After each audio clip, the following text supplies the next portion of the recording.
सुप्रभात सभी छात्र छात्राओं, अजीज मित्रों, बाल साधना विद्यालय परिवार से जुड़े हुए सभी प्रबुद्ध बुद्धिजीवी नागरिकगण। मैं मेरे विद्यालय परिवार की शैक्षणिक और गैर शैक्षणिक टीम की ओर से आपके उन्नत स्वास्थ्य की कामना करता हूं। मेरे संस्था निर्देशक महोदय, संस्था प्रधान महोदय की ओर से आपको ये विश्वास दिलाता हूं कि आने वाले समय में जो शैक्षणिक गतिविधियां हैं वो सुचारू रूप से जारी रहेंगी। आपके बच्चों के स्वर्णिम भविष्य के साथ कोई खिलवाड़ नहीं होगा और हर तरीके से बाल साधना विद्यालय परिवार आपके बच्चों की शैक्षणिक गतिविधियों के साथ समर्पित रहेगा। ये विश्वास दिलाने का मैं पूरा प्रयास करता हूँ। सबसे पहले मैं आपको जो आज का टॉपिक है 28 तारीख का, वो पाठ संख्या 3 है, पाठ संख्या 6 है और उसमें कुछ राष्ट्रीय स्तर के विद्रोह हैं, उनके अध्ययन के बारे में हम पढ़ेंगे। इसमें एक बात कही गई थी कि भारतवर्ष के जितने भी विद्रोह हुए हैं उन सभी विद्रोह का एक मुख्य कारण था और उन विद्रोह का मुख्य कारण ये था कि अंग्रेज़ों ने अपने औपनिवेशिक काल में कृषकों को उनकी ज़मीन से बेदखल कर दिया था। उन पर अत्यधिक कर बढ़ा दिए गए थे और कर बढ़ाने के साथ साथ उनसे अमानविक तरीके से वातावरण बनाया गया और इस तरीके का बिहेव उनके साथ किया गया जो बिहेव एक मानवीय दृष्टिकोणों को शर्मसार करता है। इन सभी बातों से प्रभावित होकर संपूर्ण भारत के आदिवासी और जगह जगह के किसानों ने संगठित होकर एक सवर के अंतर्गत जो उनका विरोध किया, उसी विरोध को जातीय विद्रोह के नाम से जाना गया है। भारत के इतिहास का पहला जातीय विद्रोह था, उसको सन्यासी विद्रोह के नाम से जाना गया। इसकी शुरुआत जो हुई है वो बंगाल प्रांत से हुई है।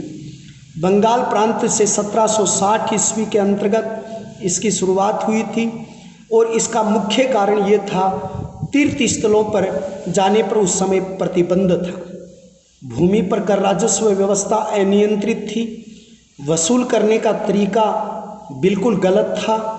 इसलिए यानी कि बंगाल क्षेत्र में सन्यासी जाति के द्वारा पहला संगठित विद्रोह हुआ। इस विद्रोह के नेतृत्व सरकारकर्ता जो हैं वो केना सरकार और दर्जी नारायण थे। केना सरकार और दर्जी नारायण के साथ साथ इसी बंगाल क्षेत्र के एक प्रसिद्ध साहित्यकार हैं और जिसका नाम है बंकिम चंद्र चटर्जी जो हैं। इस बंकिम चंद्र चटर्जी ने एक उपन्यास लिखा था आनंद मठ। उस आनंद मठ उपन्यास में इस बात का जिक्र हुआ है। इसी आनंद मठ में भारत का जो वंदे मातरम जो है, वंदे मातरम जो राष्ट्रगीत है, उसकी रचना भी इन्हीं बंकिम चंद्र चटर्जी ने इसके अंतर्गत की गई थी। तो ऐसा कहा जाता है कि इनके द्वारा ये शुरुआत की गई थी। इस समय भारत के गवर्नर जनरल थे वारेन हेस्टिंग्स थे और वारेन हेस्टिंग्स जो थे, उस वारेन हेस्टिंग्स ने बड़ी क्रूरता के साथ इसका दमन कर दिया था, इसका अंत कर दिया था।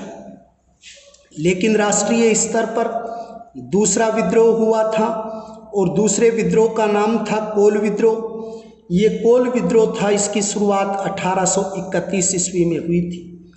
इसका जो क्षेत्र था वो छोटा नागपुर का पठार था। ये छोटा नागपुर क्षेत्र है। इस छोटे नागपुर के पठार को भारत का रूर कहते हैं। भारत का क्या कहते हैं? रूर कहते हैं। इस छोटे नागपुर के पठार को खनिजों का अजायब घर कहते हैं, भंडार कहते हैं और ये झारखंड क्षेत्र में आता है। कौन से क्षेत्र में आता है? झारखंड क्षेत्र में आता है। यहाँ पर ये आंदोलन हुआ था। इसका जो आंदोलन का मुख्य कारण ये था, यहाँ उपजाऊ जमीन थी और आदिवासियों का अधिकार था। आदिवासियों की ज़मीन छीनकर मुस्लिम और सिख कृषकों को दे दी गई थी। यानी मुख्य कारण क्या था? जो आदिवासी थे, आदिवासियों की ज़मीन छीनकर किनको दे दी थी? छीनकर मुस्लिम और पंजाबियों को दे दी थी, सिखों को दे दी थी। तो सिख समुदाय को दे दी गई थी, इनकी ज़मीन पूरी छीन ली गई थी। और इनमें जो बड़े स्तर के ऊपर इस आंदोलन को आगे बढ़ाने में जो भूमिका अदा की थी वो कौन थे? बुद्धो भक्त थे। कौन थे भाई? बुद्ध भक्त थे और दूसरे व्यक्ति कौन थे, गंगा नारायण थे। तो गंगा नारायण और बुद्ध भक्त ने इसको संचालित किया था।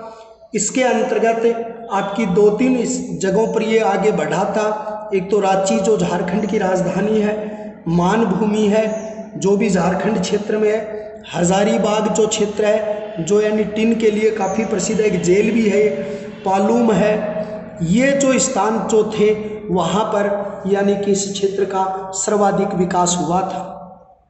कोलकाता काउंसिल के अध्यक्ष थे इस समय, और कोलकाता काउंसिल के अध्यक्ष जो थे उस अध्यक्ष का नाम क्या था, चार्ल्स मैकटॉप। इस चार्ल्स मैकटॉप ने इसको बड़ी क्रूरता के साथ यानी इसका दमन कर दिया और भारतवर्ष का उठने वाला दूसरा सर्वश्रेष्ठ आंदोलन था कोल किसान आंदोलन, उसका भी अंत कर दिया गया था।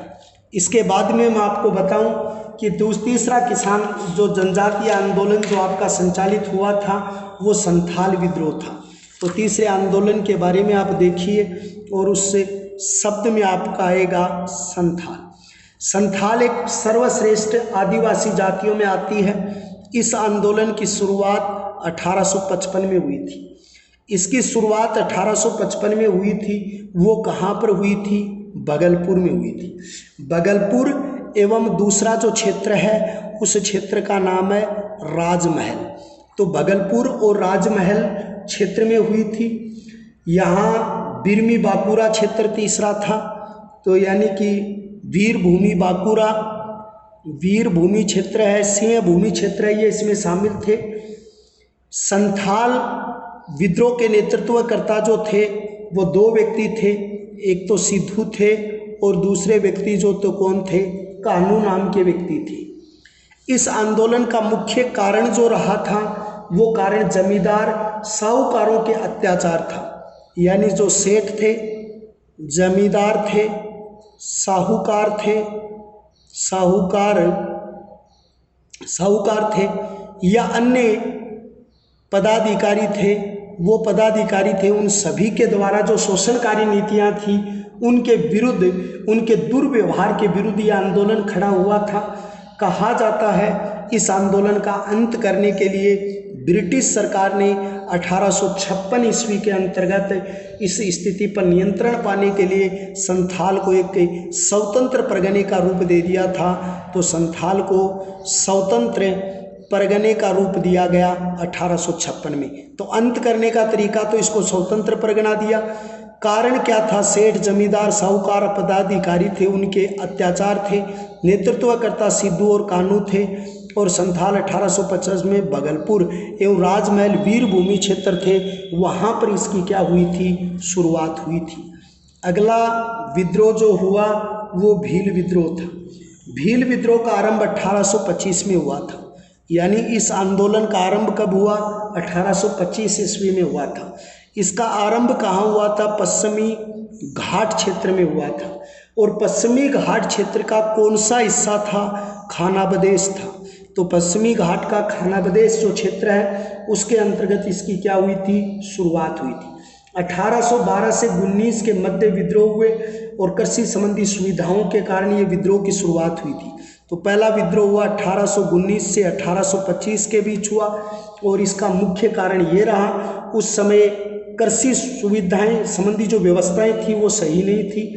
इस विद्रोह को बाजीराव द्वितीय और उसके प्रतिनिधि त्रियम्बक दांगलिया ने प्रोत्साहित किया था। यानी इस विद्रोह का मुख्य कारण क्या था, तो कृषि व्यवस्थाएं, आप इसको कह सकते हो कर संबंधी जो कारण रहे, लेकिन इसको जो श्रेष्ठ रूप से पहुंचाया था वो किसने, बाजीराव द्वितीय के जो प्रतिनिधि थे जिसका नाम त्रियम्बक जो यानी दांगलिया हैं, उस दांगलिया ने इस आंदोलन को प्रोत्साहित किया था और इसका नेतृत्व सेवाराम ने किया था। इस विद्रोह का 1825 ईस्वी में जो नेतृत्व किया था वो किसने किया, सेवाराम नामक व्यक्ति जो है उसने इस विद्रोह का नेतृत्व किया था। तो ये चौथा राष्ट्रीय विद्रोह था, सन्यासी विद्रोह, संथाल विद्रोह, कोल विद्रोह और भील विद्रोह। और अब 5वां विद्रोह आपका आता है और उस 5वें विद्रोह का नाम रामोसी विद्रोह है या रामोसी विद्रोह। के रूप में आता है। इस विद्रोह की शुरुआत 1822 से 1841 के मध्य है। इस विद्रोह का क्षेत्र कौन सा है? तो महाराष्ट्र है। महाराष्ट्र इनका क्षेत्र 1822 से 41 के मध्य। नेतृत्वकर्ता इसके चित्तर सिंह और नरसिंह पेतकर है। इसके नेतृत्वकर्ता कौन है? तो इसके नेतृत्वकर्ता के अंतर्गत आप नाम लिखोगे तो उसमें आएगा चित्तर सिंह और दूसरे व्यक्ति कौन है? पेतकर है, नरसिंह पेतकर है। चित्तर सिंह पेतकर, नरसिंह पेतकर हैं, नरसिंह है पेतकर। तो चित्तर सिंह पेतकर, नरसिंह पेतकर, ये दोनों व्यक्ति जो थे उन्होंने रमोसी किसान आंदोलन का नेतृत्व किया था। रमोसियों ने सतारा के आसपास के क्षेत्र को लूटा था, यानी कि इसका जो क्षेत्र है वो किसके आसपास का है? सतारा के आसपास क्षेत्र का है। इसका मुख्य कारण ये था कि 1825 ईस्वी के अंतर्गत भयंकर अकाल पड़ा था। क्या पड़ा था? भयंकर अकाल पड़ा। अनाभाव के कारण उमाजी के नेतृत्व में ये पुनः शुरू हुआ था। भयंकर अकाल के कारण क्या हो गया था? अनाभाव हो गया था, अन्न की कमी थी। लेकिन उस समय ब्रिटिश सरकार अपने करों में कोई कमी नहीं कर रही थी, तो कोई कमी नहीं कर रही थी। इस अनाभाव के कारण उमाजी के नेतृत्व में ये विद्रोह हुआ था, या उमाजी ने इसका नेतृत्व किया था, या इसका संचालन उनके द्वारा किया गया था। लेकिन कहा जाता है कि इसके बाद में जो कई विद्रोह ऐसे हुए थे जो भी बड़े स्तर पर संचालित हुए थे, जैसे मोपेला विद्रोह। ये कई विद्रोह थे जो जातीय विद्रोह थे। मोपेला विद्रोह की शुरुआत 1836 में हुई। 36 से लेकर 1885 के बीच में अरब और मुसियाल यानी मलयालम जो मुस्लिम थे उस मुसलमानों द्वारा विद्रोह किया गया था। यानी मलयालम मुसलमान जो थे उस मुसलमानों द्वारा विद्रोह किया गया था। मोपेला विद्रोह के नाम से प्रसिद्ध था। उसके बाद में चुआर विद्रोह था जो 1798 ईस्वी में था। कितने में था? 1798 में। इसको किसने किया था? दुर्जन सिंह और जगन्नाथ के नेतृत्व में था। किसके नेतृत्व में था? जगन्नाथ के नेतृत्व में था। और दुर्जन सिंह ने इसको चुआर विद्रोह 1798 ईस्वी के अंतर्गत इसकी शुरुआत की गई थी। उसके बाद में मुंडा व हो विद्रोह था।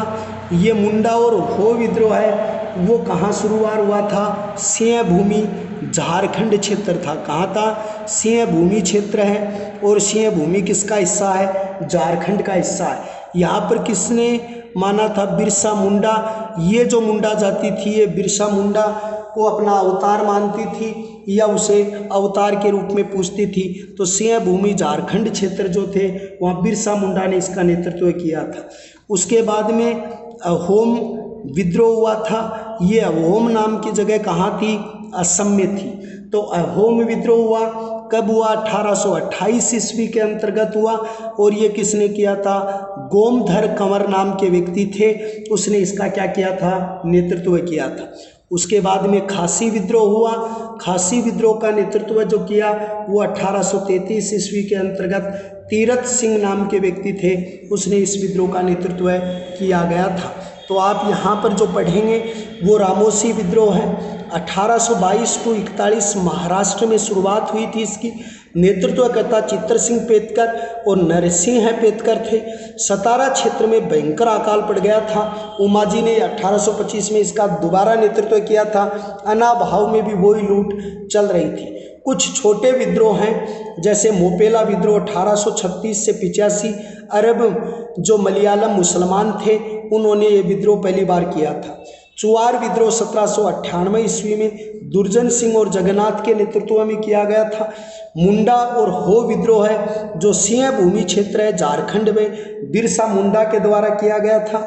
और एहोम विद्रोह असम क्षेत्र में किया गया 1828 में, गोमधर कंवर नाम के व्यक्ति के द्वारा इसका संचालन किया गया था। खासी विद्रोह 1833 ईस्वी तीरथ सिंह नाम के व्यक्ति के द्वारा इसको संचालित किया गया था। ये भारत के प्रमुख जातीय विद्रोह थे जिन्होंने जातिगत आधार पर एक बड़े स्तर के ऊपर आंदोलन किया था। लेकिन अब जातीय विद्रोह के बाद आपकी जो मूल हेडिंग होगी वो मूल हेडिंग होगी भारत के प्रमुख क्रांतिकारी जो आंदोलन है, भारत के प्रमुख क्रांतिकारी जो संगठन है उन संगठनों का स्वतंत्रता में योगदान क्या रहा है। तो आपके मूल टॉपिक का नाम क्या होगा, भारत के प्रमुख क्रांतिकारी संगठनों और स्वतंत्रता में उनका योगदान क्या है। देखो, भारत में 1920 के दशक में, कौन से दशक में, 1920 के दशक में क्या हुआ था, अहिंसक राजनीतिक गतिविधियों से युवाओं को मोह भंग हो गया था। 1920 के दशक में महात्मा गांधी जी थे और महात्मा गांधी जी या अन्य उदारवादी नेता थे, उनकी अहिंसक गतिविधियां थी। कौन सी गतिविधियां, अहिंसक गतिविधियां थी। ये अहिंसक गतिविधियां क्या होती है, जिनमें किसी तरीके की कोई हिंसा ना हो, कोई कष्ट ना हो, किसी की क्षति नहीं होनी चाहिए। तो इन्हीं कारणों से जो युवा थे, यानी युवा जो थे, उन युवाओं का इनसे क्या हो गया था, मोह भंग हो गया था। और इसी मोह भंग के कारण अनेक क्रांतिकारी संगठन अस्तित्व में आए। जो युवाओं का जो मोह भंग हो गया था, इस मोह भंग के कारण अनेक क्रांतिकारी संगठन विकसित हुए। क्या हुए, अनेक क्रांतिकारी संगठन विकसित हो गए थे। तो जब अनेक क्रांतिकारी संगठन विकसित हुए, अस्तित्व में आए, उन्होंने अपनी अपनी विचारधारा और कार्यशैली अपनाकर ब्रिटिश सरकार पर प्रहार किया। जितने भी अलग अलग संगठन बने, यानी क्या बने, संगठन बने, उनकी अलग अलग क्या थी, अलग अलग विचारधारा थी। तो पहली बात तो यह है कि उन सभी संगठनों की विचारधारा भी क्या है, अलग अलग है। अलग अलग विचारधारा से उन्होंने किस पर प्रहार किया, ब्रिटिश सरकार पर प्रहार किया। ब्रिटिश जो सरकार जो है उसका विरोध किया। तो उससे अलग अलग विरोध के उपरांत स्वरूप जो राष्ट्रीय स्तर के ऐसे संगठन बने, गतिविधियां हुई, उन गतिविधियों के कारण यानी कि ये संगठन बने। लेकिन सबसे पहला संगठन बनने के पीछे 1905 में बंगाल का विभाजन हुआ था, जिसको एक आंदोलन के रूप में बंग भंग कहते हैं। और ये बंग भंग किसने किया था, उस समय तत्कालीन गवर्नर जनरल थे लॉर्ड कर्जन ने यह बंगाल का विभाजन किया था।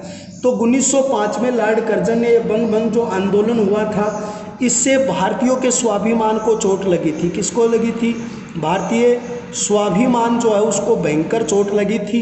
क्यों चोट लगी थी, क्योंकि पहली बार धर्म के आधार के ऊपर यानी ये बंटवारा किया गया था। सबसे पहले यानी कि क्रांतिकारी गतिविधियों की शुरुआत का जो केंद्र है वो महाराष्ट्र को माना गया। किसको माना गया, महाराष्ट्र को माना गया। महाराष्ट्र में क्रांतिकारी गतिविधियों की शुरुआत कब हुई थी, 1876 में हुई थी। और इस गतिविधि के जो नेतृत्वकर्ता कौन थे, तो नेतृत्वकर्ता वासुदेव बलवंत फड़के थे। कौन थे, वासुदेव बलवंत फड़के थे। उस वासुदेव बलवंत फड़के ने इन गतिविधियों का पहली बार इनकी क्या की थी, शुरुआत की थी। 1876 में अकाल पड़ने की वजह, महाराष्ट्र में पड़ने वाले जो भयंकर अकाल के कारण प्रजा के कष्टों को दूर करने के लिए अंग्रेजी सरकार की यानी नौकरी छोड़ दी थी। यानी 1876 में नेतृत्वकर्ता वासुदेव बलवंत फड़के थे। 1876 ईस्वी में क्या हो गया था, भयंकर अकाल पड़ा था। और भयंकर अकाल के उपरांत सरकार ने जब कोई कार्रवाई नहीं की, सरकार ने कोई प्रयास नहीं किया, तो सरकार ने जब कोई प्रयास नहीं किया तो बलवंत फड़के साहब थे, उन्होंने जो ब्रिटिश सरकार थी उस ब्रिटिश सरकार की क्या छोड़ दी थी, नौकरी छोड़ दी थी। और उस नौकरी छोड़कर एक बड़े स्तर पर इसके साथ जुड़कर आंदोलन को यानी कि सफल बनाया था। उसके बाद दूसरे जो क्रांतिकारी थे वो कौन थे, चापेकर बंधु थे। ये चापेकर बंधुओं का संबंध भी कहाँ से है, महाराष्ट्र से। इन चापेकर बंधुओं का संबंध कहाँ से है, महाराष्ट्र में। और चापेकर बंधु जो थे वो 3 थे। इनका मूल केंद्र पुणे था और पुणे उस समय कहाँ आता था, महाराष्ट्र में आता था। तो इनका मूल केंद्र पुणे महाराष्ट्र था। ये 3 व्यक्ति थे। पहला व्यक्ति जो था वो दामोदर हरि चापेकर यानी दामोदर हरि चापेकर। दूसरा व्यक्ति जो था उसका नाम था बालकृष्ण हरि चापेकर, ये भी जो यानी इसी से संबंधित है। और तीसरा व्यक्ति जो था वासुदेव हरि चापेकर। ये तीनों व्यक्ति थे, दामोदर हरि चापेकर, बालकृष्ण हरि चापेकर, वासुदेव हरि चापेकर। ये चापेकर बंधु जो थे उस चापेकर बंधुओं के द्वारा यानी कि इस पूना क्षेत्र में, महाराष्ट्र क्षेत्र में यानी इसकी क्या हुई थी, शुरुआत हुई थी। 1893 ईस्वी में इसी चापेकर बंधुओं ने हिंदू धर्म संरक्षण सभा बनाई थी। कब बनाई थी, 1893 ईस्वी के अंतर्गत हिंदू धर्म संरक्षण, कौन सी सभा है? हिंदू धर्म संरक्षण सभा बनाई थी। ये हिंदू धर्म संरक्षण सभा का गठन कब किया गया? 1893 ईस्वी के अंतर्गत किया गया था। इन्होंने 2 उत्सव भी करवाए थे, शिवाजी उत्सव 1893 ईस्वी, और दूसरी बात गणेश जी उत्सव। कौन सा उत्सव है? गणेश जी उत्सव। इस गणेश जी उत्सव का आयोजन कब किया? 1896 ईस्वी के अंतर्गत किया गया था। इन उत्सवों से देशभक्ति की भावना का विकास हुआ था।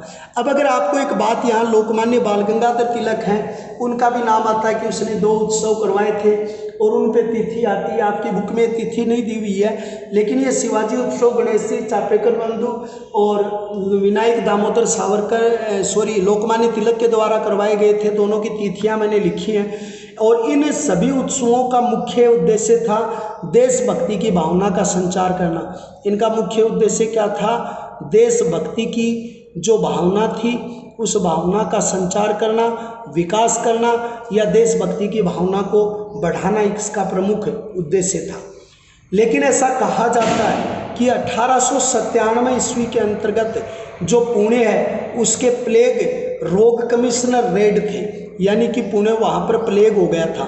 ये प्लेग जो रोग होता है वो किस में होता है? चूहों में होता है। तो उस समय महाराष्ट्र के अंतर्गत क्या हो गया था? प्लेग फैल गया था। और जब वहाँ पर प्लेग फैला था तो वहाँ पर जो कमिश्नर अधिकारी थे उसका नाम क्या था? रेड। और रेड दूसरे जो अधिकारी थे लेटिसेंट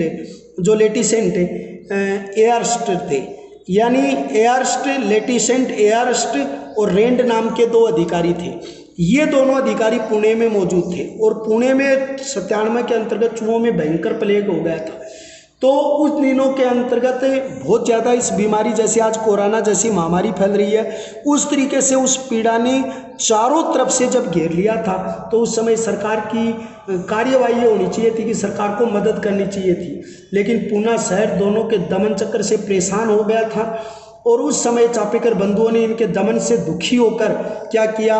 22 जून सन 1897 ईस्वी को जो चापेकर बंधु थे उन चापेकर बंधुओं ने ये जो रेड और लेटिसेंट एयरस्ट जो थे उन दोनों की क्या कर दी थी?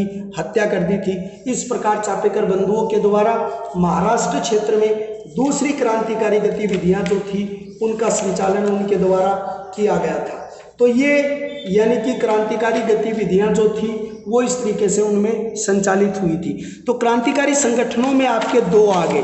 पहला क्रांतिकारी संगठन आपका आया कि भारत के प्रमुख क्रांतिकारी संगठनों और स्वतंत्रता में योगदान की अगर बात आप करते हो तो 1920 के दशक में थी। इसका मुख्य कारण ये था अहिंसक गतिविधियों से युवाओं का क्या हो गया था? मोह भंग हो गया था।